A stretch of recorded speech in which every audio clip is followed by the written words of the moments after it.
All right, ready to dive into some really fascinating stuff. We're tackling angelic signs today. Yeah. You guys sent in some really interesting articles about the common signs of angels, especially the ones you might see in your home. And got to be honest, a little part of me is always hoping for, like a glowing halo and harp music. But hey, I'm open to whatever we find. Yeah, it's funny how that image has become so classic, isn't it? But the whole idea of angels being present is something people have thought about it forever. It's kind of this mix of mystery and comfort. And I think that's why it's so captivating for us. So maybe today we can try to separate the myth from the actual meaningful signs. What do you think? Absolutely. I think that's a great approach. The first sign that really caught my eye in these articles was this feeling, this intense feeling of calm and peace. And it's especially interesting because people describe feeling this even when everything around them is totally chaotic. Yeah. Like in the middle of their, busy lives at home. I'm picturing someone like calmly sipping tea while surrounded by a mountain of laundry. Uh-huh. Yeah, I get that. There's something kind of paradoxical about it, right? Finding peace when everything's crazy. It reminds me of that phrase, the peace that surpasses all understanding. It's a big idea in a lot of spiritual traditions. It's not that the problems disappear. It's more like there's this deep sense of security and protection, almost like a comforting weight is settling over you. Yeah, I like that. Like, even if you don't know how, you just know everything's going to work out. Yeah. Have you ever felt that kind of peace? Like, it just comes out of nowhere. Oh, absolutely. I think we all have those moments where calm just sort of washes over us, and it doesn't really make sense. It makes you stop and wonder if maybe it's more than just, a random mood swing. Maybe it's a little nudge from something bigger than us. Okay, so get ready for this next one, because it sounds like something straight out of a fairy tale. Yeah. White feathers. Mm. People say that finding white feathers, especially in random places where they don't make sense, is a sign. Now, a part of me wants to be skeptical, but you have to admit the symbolism is really powerful. Right. That's what makes it so intriguing. White feathers have always represented, purity, protection, things like that. So when you find one and you're just like, wait, how did this get here? It's hard not to feel that sense of wonder. In Hebrews 1, it actually describes angels as ministering spirits. And some people believe those feathers are, a symbol of that connection between the earthly and the divine, Whoa, that's, like a little message from above. Like, hey, we're here. Yeah.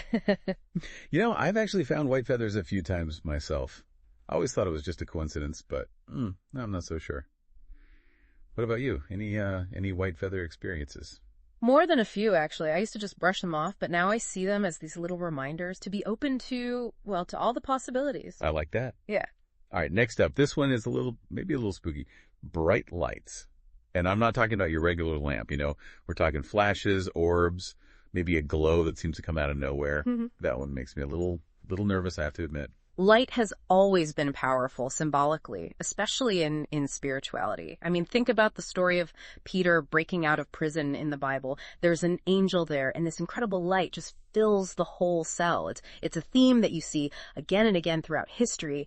Light often gets connected to the presence of something divine or some kind of divine intervention. So maybe it's not so much about the light itself, but what it represents, the connection to something we can't quite grasp outside our physical world. Yeah, exactly. And it's so interesting to see how that ancient idea about light, how it shows up in modern experiences. The articles talk about people seeing these unexplained lights, and it's often during stressful times, and they feel this overwhelming sense of calm just come over them. It's like, those movie scenes when the character is about to give up, and then suddenly this beam of light shines down on them, and it gives them hope. Maybe these flashes of light we see, maybe they're not just our eyes playing tricks on us, Yeah, maybe they're glimpses into something we don't fully understand yet, or a sign that we're not alone in whatever we're going through. Okay, this next sign is really interesting. It's sudden temperature changes. Mm-hmm. And I'm talking like the articles describe chills or like waves of heat that you just can't explain logically. I'm picturing someone bundled up in blankets, and then suddenly they're sweating. Right. It's a great example of how these signs can be so subtle, almost like a whisper. It's not always a huge spectacle. Sometimes it's just a small change in the environment around us. Like, think about the story of Elijah encountering God. It wasn't in the earthquake or the fire. It was in the gentle breeze afterwards. Wow. So maybe we shouldn't be looking for something dramatic. Maybe it's about those little, almost unnoticeable shifts that could mean something more. Exactly. And the articles describe like opposite experiences with this too. Like some people feel this sudden chill and it makes them feel protected, and others feel this comforting warmth, like an angel is hugging them. It's fascinating, right? Two sides of the same coin. It's incredible how these physical sensations, how they can be tied to such deep emotions. It makes you wonder what's real and what's something more. And that sense of wonder, that's really at the heart of exploring these signs, isn't it? It allows us to consider the possibility of, well, of a whole realm beyond what we can see and touch. Absolutely. Yeah. Okay, let's talk about another one that might seem a little strange. Scents. Specifically, the articles talk about smelling these sweet, comforting scents, but there's no obvious source. No flowers, no incense, just, well, a really pleasant fragrance. I have to admit, this one's a little hard for me to grasp. It might seem a little out there, but scent has always been connected to the divine, especially in religious rituals. Like if you think about the book of Exodus, there are very specific instructions for how to prepare incense for sacred purposes. Scents have this amazing ability to, well, they bring back memories and emotions and sometimes even spiritual experiences. So maybe when we smell these random fragrances, maybe it's not just our imagination. Could it be like a way to connect with something beyond the physical world? It's definitely a possibility. The articles mention people smelling, like floral scents or incense, and it's often during prayer or meditation, almost like a confirmation through their senses that they're connecting to something bigger than themselves. Do you think there's a scientific explanation for that, or is it purely spiritual? I think it's a beautiful blend of both. Our sense of smell is so powerful it can be triggered by all sorts of things. But there are some experiences that, well, they just don't have an easy explanation, and those are the ones that make us stop and think, what if? Have you ever experienced anything like that? I can't say I've smelled any heavenly perfumes or anything, but I definitely know how certain scents can, like, transport me back to a specific moment or trigger strong emotions. It's like a good reminder that our senses, they're like gateways to a world that's more than just physical. I love that. Okay, moving on to the next sign. This one is about companionship. Specifically, it's about feeling a presence, a comforting presence, even when you're physically alone. It's almost like having an invisible friend, but maybe a little more, profound than that. This one really gets at the idea of angels as guardians and protectors. In Psalm 91, it talks about angels guarding you in all your ways, even lifting you up so you don't stumble. It's that feeling of knowing you're not alone, even in moments of solitude. It's like that feeling you get when you know someone has your back, even if you can't see them. Exactly. And it can be incredibly comforting, especially during times when you're feeling lonely or overwhelmed. One of the articles even shares a story about someone who felt this warm, protective presence, and it was during a really difficult time in their life. Yeah, I can relate to that. I've definitely had times where I felt a sense of peace and support, even when I was by myself. It's like an unspoken reassurance that everything's going to be okay. Right. It's a reminder that we're all connected on a deeper level, and that we're never truly alone in our journeys. This next one is something that has always fascinated me. Synchronicity. Those meaningful coincidences that seem too perfect to be just chance. Yeah. Like thinking of someone, and then they call you out of the blue. Or finding the exact piece of information you need at the exact moment you need it. It really does make you wonder if there's an unseen hand orchestrating things in our lives. Like in the story of Esther and Mordecai in the Bible, it's a whole series of coincidences that leads to the Jewish people being saved. It makes you think maybe angels are working behind the scenes, guiding us towards our destiny. So maybe it's not just luck or random chance. Maybe it's a series of orchestrated events leading to a bigger purpose. It's a pretty compelling thought, isn't it? The articles also talk about the significance of seeing certain numbers, like repeatedly, like 11.11 or 444. A lot of people believe those are messages from angels, Little nudges to pay attention to our intuition and all the synchronicities happening around us. Those repeating numbers, they've always been so interesting to me. Is there like a specific meaning for each one? Well, it depends on the context and how the person interprets it, really. Yeah. Some people believe 11.11 represents like a heightened spiritual awareness, while others see it as a sign that you're on the right path. It's more about the feeling it evokes than a strict translation. So it's like a secret code, and we're all trying to decipher it. And maybe the meaning changes depending on who you are. Maybe that's the beauty of it. It invites us to explore our own intuition and to see the world with a sense of wonder and possibility. I love that. Okay, last sign for today, and it's a big one. dreams and visions. We're talking those really vivid dreams, sometimes even prophetic ones, that feel more real than real life. Always wondered if they're, more than just random stuff happening in our brains while we sleep. Yeah, dreams have always been important in spiritual traditions. They're often seen as a bridge between the conscious and subconscious mind, a kind of portal to a world beyond the physical. Think about Jacob's ladder dream in the Bible. He sees angels going up and down this ladder, and it totally changes how he understands God's presence and protection in his life. It's like, those dreams where you wake up and you can still feel the emotions, the energy, the message. It stays with you. Do you think those dreams carry deeper meaning? I definitely think it's a possibility worth considering. And it's not just in the Old Testament either. In the New Testament, God communicates with Joseph through dreams, guiding him to protect Jesus. Those dreams literally changed the course of history. It makes you wonder, what messages are we missing in our own dreams? What guidance or warnings are we overlooking? Maybe it's time we start paying more attention to those nighttime adventures and see what we can learn from them. This has been an incredible exploration so far. We've covered so much, from white feathers to bright lights, and I feel like my mind is buzzing with possibilities. What do you say we take a moment to gather our thoughts and then come back to talk about what all of this means for us, practically speaking? Sounds good to me. I'm excited to dive a little deeper and see how we can apply these insights to our everyday lives. All right, so we've gone through 8 pretty fascinating signs. Yeah. But I feel like, we've just scratched the surface. What does all this actually mean? Like, are we supposed to be carrying incense and feather dusters everywhere we go, just in case? Well, I don't think you need to start stockpiling incense just yet. But you bring up a really important point. What do we actually do with all this information? These experiences with the spiritual realm, they're so personal. What seems like a clear sign to one person, someone else might just say it's a coincidence.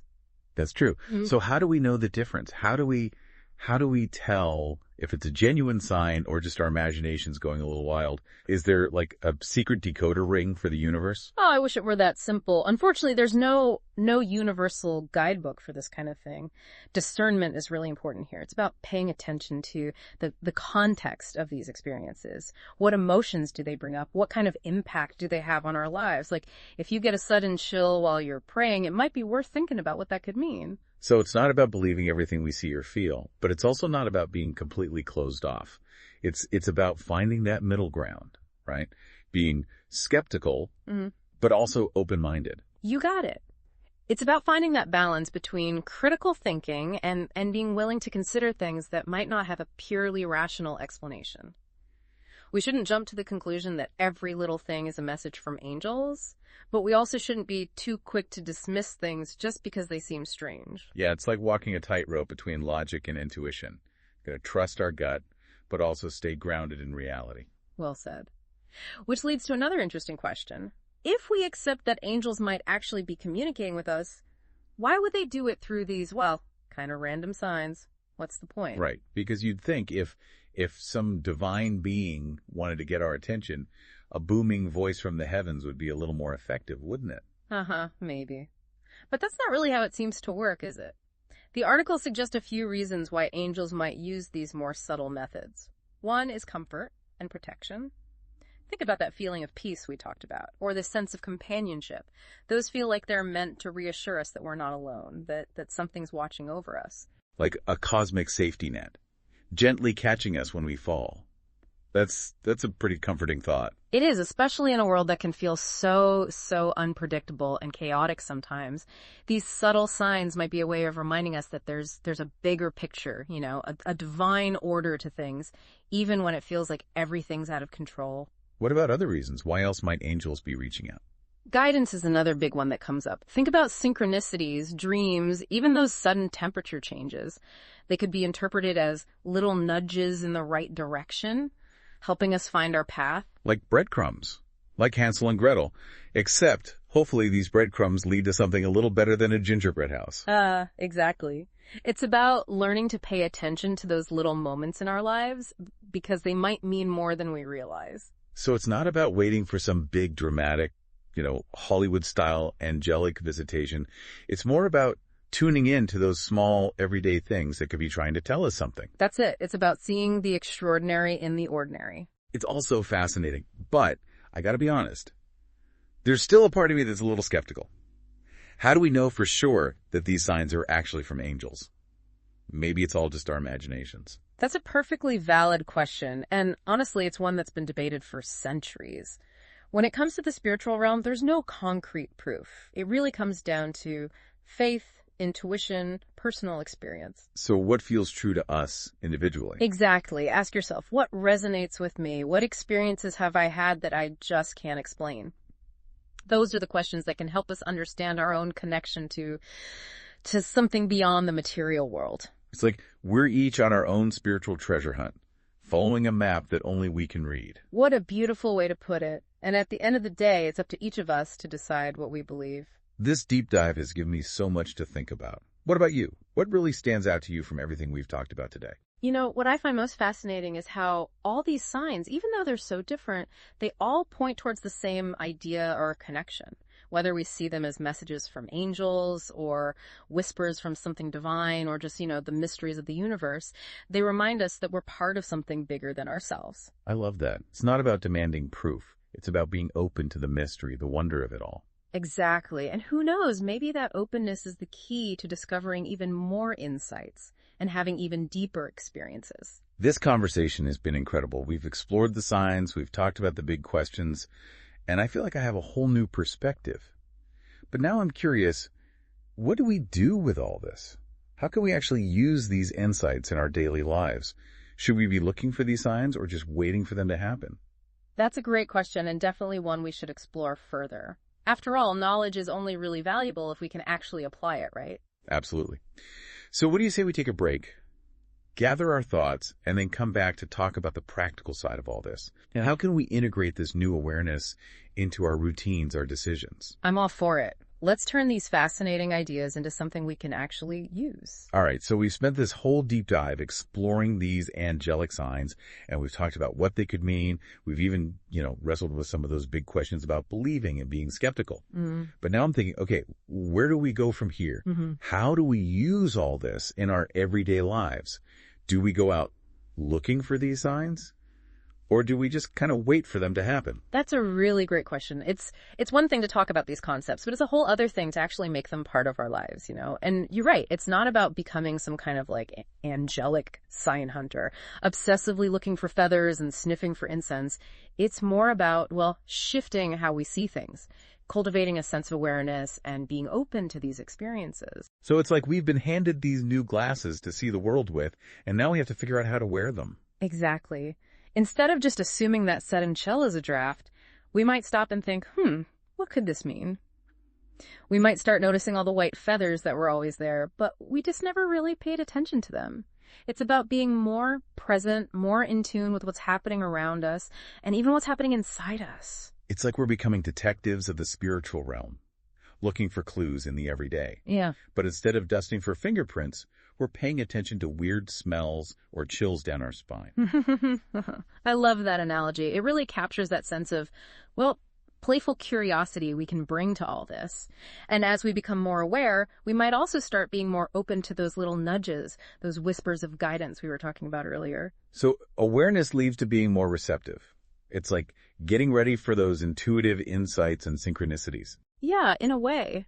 When we open ourselves up to the possibility of something beyond just the material world, we're more likely to notice those meaningful coincidences, those events that happen at just the right time and seem to be pointing us in the right direction.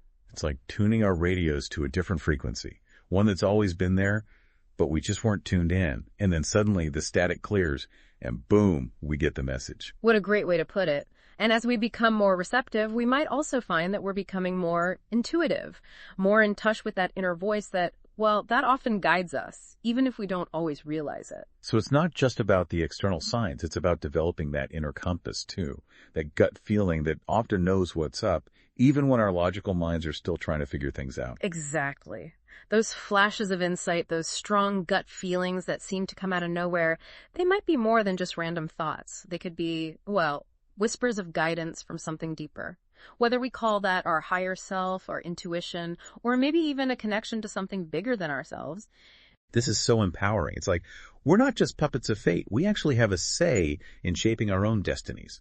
We're not just passengers, we're the ones driving, and we've got our intuition and maybe even some angelic help to guide us. Beautifully said.